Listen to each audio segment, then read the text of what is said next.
নমস্কার বন্ধুরা, কেমন আছেন সকলেই? আশা করি সকলেই অনেক অনেক ভালো আছেন। আজকের এই ভিডিওতে থাকছে অন্নপূর্ণা যোজনা নিয়ে সবথেকে বড় কতগুলি আপডেট। অর্থাৎ আগামী 17ই আগস্ট যে অন্নপূর্ণা ভান্ডারের টাকা দেওয়ার কথা ছিল, সেই টাকা আদৌ 17ই আগস্ট দেওয়া হবে নাকি দেরি হবে, এবং টাকা দিলেও কারা কারা টাকা পাবেন এবং কারা কারা টাকা পাবেন না। আজকের এই ভিডিওতে এই সমস্ত কিছু নিয়ে সম্পূর্ণ ডিটেলস আলোচনা করব।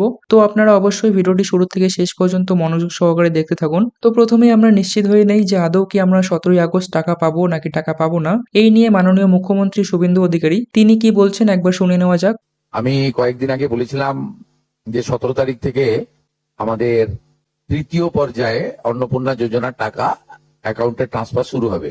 এর মধ্য দিয়ে ইতিমধ্যে যারা ভেরিফাইড হয়েছেন সংখ্যাটা অনেক গত মাসের থেকে অনেক বেশি।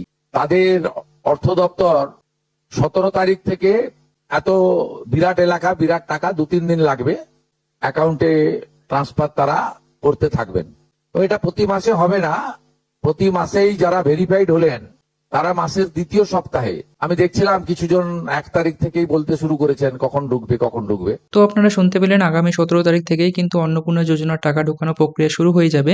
এটি কিন্তু কনফার্ম নিউজ। তবে 17 তারিখেই যে সবার অ্যাকাউন্টে টাকা ঢুকবে এমনটা কিন্তু নয়। মাননীয় মুখ্যমন্ত্রী তিনি নিজেই বললেন এই প্রক্রিয়াটি সম্পূর্ণ করতে 2 থেকে 3 দিন পর্যন্ত লেগে যেতে পারে, যেহেতু অনেক বেশি বেনিফিশিয়ারি রয়েছেন। এবং সঙ্গে তিনি এটাও বললেন প্রতি মাসে 17 তারিখেই যে টাকা দেওয়া হবে এমনটা কিন্তু নয়, শুধুমাত্র এই মাসে 17 তারিখ থেকে টাকা ঢোকানো শুরু হবে। আগামী মাস থেকে মাসের সেকেন্ড উইক থেকেই কিন্তু আপনারা টাকা পেতে শুরু করবেন। তো এবার আমরা জেনে নেই কারা কারা এই অন্নপূর্ণা যোজনার সুযোগ পাবেন না, অর্থাৎ কার কার অ্যাকাউন্টে 17ই আগস্ট টাকা ঢুকছে না। মাননীয় মুখ্যমন্ত্রী এই নিয়ে কি বলছেন সেটা একটু শুনে নেওয়া যাক। আমাদের যারা যোগ্য বিবেচিত হয়েছেন তাদের বয়স 25 থেকে 60 বছরের মধ্যে হতে হবে, আগেই বলা আছে।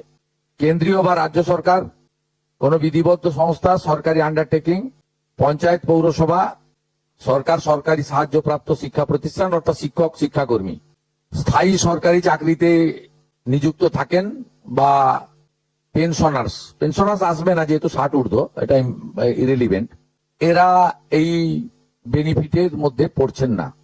তাছাড়া যারা আয়কর প্রদান করেন, অর্থাৎ এখন আয়করের ঊর্ধ্ব সীমা হচ্ছে 12 লক্ষ টাকা বছরে। যে পরিবার আয়কর দেন, অর্থাৎ যার বাৎসরিক আয় 12 লক্ষ টাকা, সেই পরিবার এই কর্মসূচি অন্তর্ভুক্ত হওয়ার সুযোগ পাবেন না।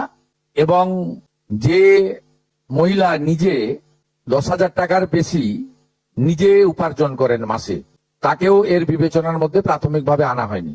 কিন্তু এক্ষেত্রে যারা ক্যাজুয়াল কন্ট্রাকচুয়াল, মানে বাড়ির পুরুষ মানুষরা, তাদের বাড়ির পরিবারের স্ত্রী বা অন্যরা বিবেচিত হবেন।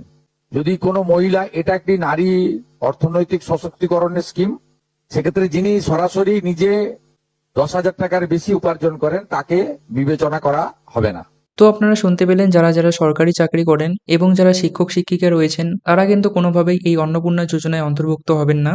এবং পরিবারের কেউ যদি ট্যাক্স প্রদান করেন তাহলেও কিন্তু সেই পরিবারের মধ্যে কেউই এই অন্নপূর্ণা যোজনায় অন্তর্ভুক্ত হবেন না। এবং কোনো মহিলা যদি 10,000 টাকার বেশি আয় করেন তাহলেও কিন্তু তিনি অন্নপূর্ণা যোজনায় অন্তর্ভুক্ত হবেন না। এবার ধরে নিন পরিবারের মধ্যে 2জন মহিলা রয়েছেন এবং একজন মহিলা তিনি 10,000 টাকার বেশি আয় করেন এবং আরেকজন মহিলা কিন্তু আয় করেন না। সেক্ষেত্রে কিন্তু যিনি 10,000 টাকার বেশি উপরে আয় করেন তিনি টাকা পাবেন না, এবং যিনি আয় করেন না তিনি কিন্তু অবশ্যই টাকা পাবেন। এক্ষেত্রে আরো দুটো বিষয় আপনাদের জানিয়ে রাখছি। ইতিমধ্যে যারা দিব্যাঙ্গ ভাতা পাচ্ছেন এবং পিএম কিষাণ পাচ্ছেন তারা কিন্তু এই দুটো টাকাই পাবেন।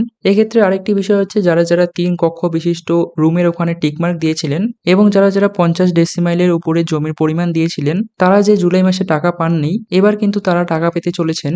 অর্থাৎ এই দুটি শর্ত গ্রামীণ এলাকায় এবং পৌর এলাকায় কিন্তু প্রযোজ্য হবে না, শুধুমাত্র কর্পোরেশন এরিয়াতেই এটি লাগু হতে চলেছে। গ্রামীণ এবং পৌর এলাকায় কিন্তু এই দুটি বিষয় নিয়ে ছাড় রয়েছে। এই নিয়ে মাননীয় মুখ্যমন্ত্রী কি বলছেন একটু শুনে নেওয়া যাক। এছাড়াও এর আগে যেটা অনেক মহিলার নাম বাদ চলে গেছিল, 3 কক্ষ বিশিষ্ট বাড়ি, এটা গ্রামের ক্ষেত্রে এক্সাম্পট করে দেওয়া হয়েছে। গ্রামের ক্ষেত্রে কোনো বাড়ির সংখ্যা রাখা হয়নি, শিথিল করে দেওয়া হয়েছে। অর্থাৎ গ্রামীণ এলাকার মহিলারা এবারে আরো বেশি সংখ্যায় সুযোগ পাবেন। তাদের ক্ষেত্রে, গ্রামীণ ক্ষেত্রে 3 কক্ষ বিশিষ্ট বাড়ি, যেটা জুলাই মাসে ওই ক্রাইটেরিয়াটা থাকার কারণে অনেকে বঞ্চিত হয়েছেন, এবারে আর বঞ্চিত তারা হচ্ছেন না। এবং শুধুমাত্র জমির পরিমাণের ক্ষেত্রেও যে 7টি কর্পোরেশন রয়েছে, সেখানে শুধুমাত্র 50 ডেসিমেলের বেশি জমির মালিকানা যারা কর্পোরেশন এলাকা, কলকাতা, হাওড়া কর্পোরেশন এলাকা 7টি, পৌর এলাকা এবং গ্রামীণ এলাকাতে ছাড় দেওয়া হয়েছে জমির পরিমাণের ক্ষেত্রে। এর ফলেও আরো অধিক সংখ্যক মহিলা গ্রামীণ মহিলারা বিশেষ করে এবারে আপনার অর্থ পাওয়ার ক্ষেত্রে সুযোগ পাবেন। তো আশা করি আপনারা সমস্ত প্রশ্নের উত্তর পেয়ে গিয়েছেন। জুলাই মাসে যারা যারা টাকা পাননি এই মাসে কিন্তু তাদের টাকা পাওয়ার একটা চান্স রয়েছে, কারণ কয়েকটি শর্ত কিন্তু গ্রামীণ এলাকার জন্য শিথিল করে দেওয়া হয়েছে। সেক্ষেত্রে অনেকেই কিন্তু টাকা পাচ্ছেন। তো এই ছিল আজকের এই ভিডিওটি কেমন লাগলো অবশ্যই কমেন্ট সেকশনে লিখে জানাবেন, এবং চ্যানেলে নতুন হয়ে থাকলে অবশ্যই চ্যানেলটিকে সাবস্ক্রাইব করে দিবেন এরকম নিত্য নতুন ভিডিও পাওয়ার জন্য। তো দেখা হচ্ছে পরের কোনো ভিডিওতে পরের কোনো টপিক নিয়ে, ততক্ষণে ভালো থাকবেন।